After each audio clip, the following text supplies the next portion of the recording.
Real estate developers in New York are shifting their focus to Florida. Some of them are even relocating there. NTD's Don Tran talked to one real estate expert about the state's growth and potential.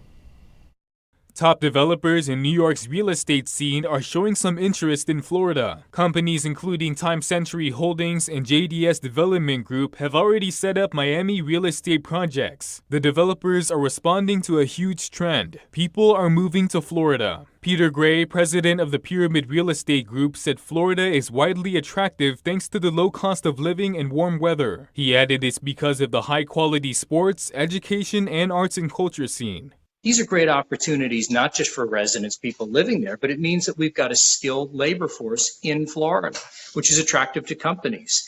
And it's a sophisticated local population. Last year, the real estate investment and development firm Witkoff announced plans to open an office in Miami. Witkoff, which used to be exclusively based in New York, will have some of its employees be relocated to the city. Although there's been speculation of economic uncertainty caused by the pandemic, Gray said the real estate market in Florida shows a lot of potential. There are always risks, and the risks are tremendous with any kind of real estate development. But the risks are always less when you have growth. And what we have in Florida is we have tremendous growth for a lot of reasons. It's a very tax-friendly state. It's like a tropical paradise living there. And there's a lot of other reasons why people want to be there, but it is growing very rapidly. So for a developer, there's less risk in Florida than other places. Another real estate firm owned by former senior White House advisor Jared Kushner signed leases in one of Miami's most prestigious developments and purchased an over $30 million parcel of land at the exclusive Miami's Indian Creek Island. And it's not just real estate developers moving down south. Last year, the mayor of Miami promoted the city as an emerging tech hub, which actually led to a former executive at PayPal to move from San Francisco to Florida and drew the attention of top names like Tesla and Twitter. There's also been talk of Goldman Sachs and JP Morgan moving to Florida as well. So if this trend of people moving to Florida from California to New York does continue, the Sunshine State may very well become the new home for Wall Street and Silicon Valley in the future. Reporting in New York, Don Tran, NTD News. I talked about this migration from New York to Florida with the co-owner of the iconic Morton Williams supermarkets chain in New York. We talked about everything that happened in the city in 2020, the lockdowns, riots, crime. The full interview will premiere on NTD America Cable Channel tonight at 6 p.m. Eastern. I recommend you tune in. Well, you can watch it tomorrow on YouTube at 8 p.m. Here's a short clip.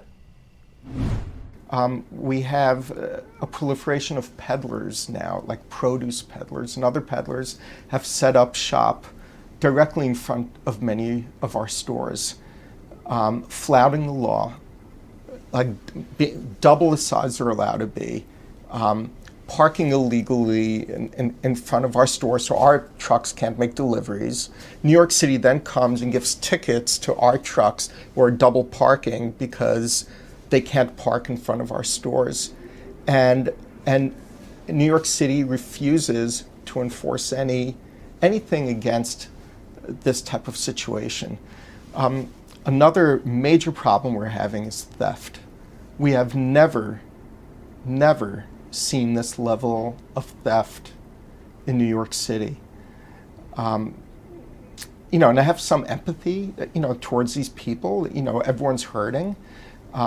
But there are professionals who are taking advantage of the situation. They know the police no longer responds to shoplifting, and they can literally, professional thieves can walk into a store, say with a big Target bag, fill it up with meat or other expensive items, and walk out the door. Because of COVID, they realize there will be no physical altercations. We're not going to physically try to stop them. You've seen this happening with a big Target bag. Day. Yeah, it happens every day with the Target bags and so they'll come in bags. With the bag in hand, shop as me or you would normally shop, and then just leave the store, bypass the cashier. That's right. It happens every day. We've had to spend a lot more money now, payroll money, on hiring security guards for the store. So although business has been decimated in New York, we now have to spend even more on payroll to hire security guards. Otherwise, we won't be able to remain in business. Our margins, supermarket margins, net margins are so thin to begin with, and especially in Manhattan due to the high rents and high rent, these draconian taxes, electrical costs and labor costs. There's like nothing left over. So this theft can make a profitable store not profitable. Full interview tonight, 6 p.m. Eastern or 8 p.m. on YouTube. China's Luckin Coffee has filed for Chapter 15 bankruptcy that'll protect its assets in the United States while it restructures in China. Less than a year ago, the company admitted that its former COO fabricated hundreds of millions of dollars in sales. The Nasdaq then delisted it, and the SEC gave it a massive fine to settle fraud charges. But Luckin Coffee was once considered an up-and-coming rival to Starbucks. Not anymore. The coffee chain's cafes will stay open for business, and the filing protects it from creditors. Still to come. Make sure you wear a mask on all trains, planes, and buses, because if you don't, you might have to pay a fine. We'll take a sneak peek at what to expect for this year's Super Bowl ads. New advertisers hope to get some of the spotlight, that and more when we return.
Someone has to find the way to build the Great Dome.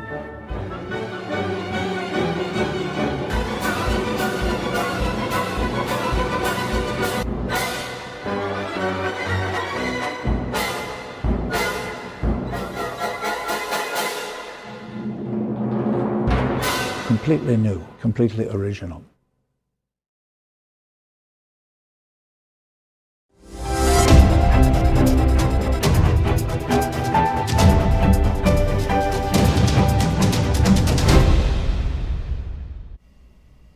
If you violate the federal transportation mask requirement, you may have to pay a fine.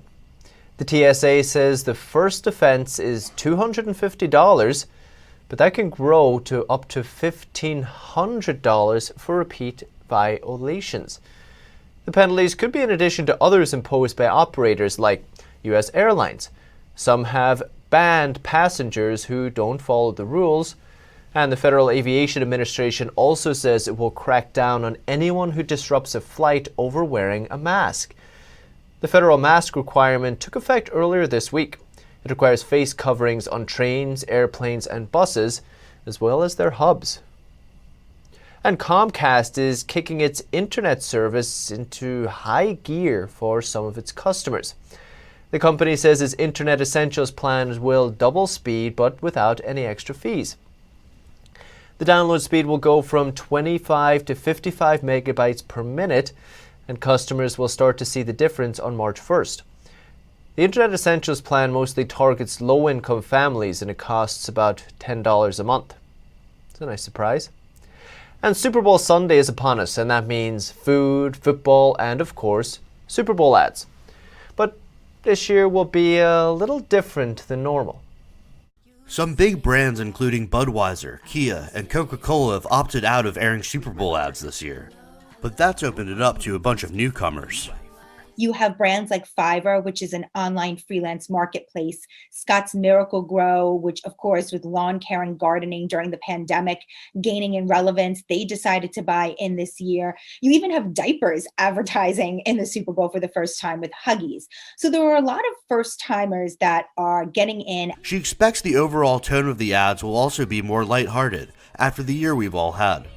That it's really the goal during the Super Bowl to entertain, uplift, and to bring in some optimism. So I think we're really going to see a lot more lighthearted and humorous ads this year. A 30-second commercial spot cost $5.5 million on CBS during Sunday's game between the Tampa Bay Buccaneers and the Kansas City Chiefs. This year in particular, you have fewer Super Bowl parties. People aren't out at bars where maybe the TVs are on silent. So I think this year you actually see more people really engaging with the ads and spending time watching the ads more so than in the past. Super Bowl ad veteran Anheuser-Busch says this year it will use the funds it would normally spend on ad time to invest in awareness and education about the CCP virus vaccine. Super Bowl 55 will take place in Tampa, with The Weeknd performing at the halftime show sponsored by Pepsi, who has also decided not to run an ad this year. Tandoori chicken. Some milk from the store And let me guess, cookies? Wow, me hungry. Yeah. Here, I'll call some friends to help us eat. Yeah, that's a good idea. Yeah. Get more from your neighborhood. DoorDash. Nearly 190 million Americans are expected to watch the event, of course. More of them from home this year instead of a party or a bar. But they'll still spend. Snacks, team apparel, even new TV maybe. Retail Association says total spending could be as much as $14 billion. Nice payday. As the latest business updates for this week. You can still catch NTD Evening News at 6:30 p.m. Eastern. But for NTD Business, it's all for this week. Thank you for watching. Have a nice weekend.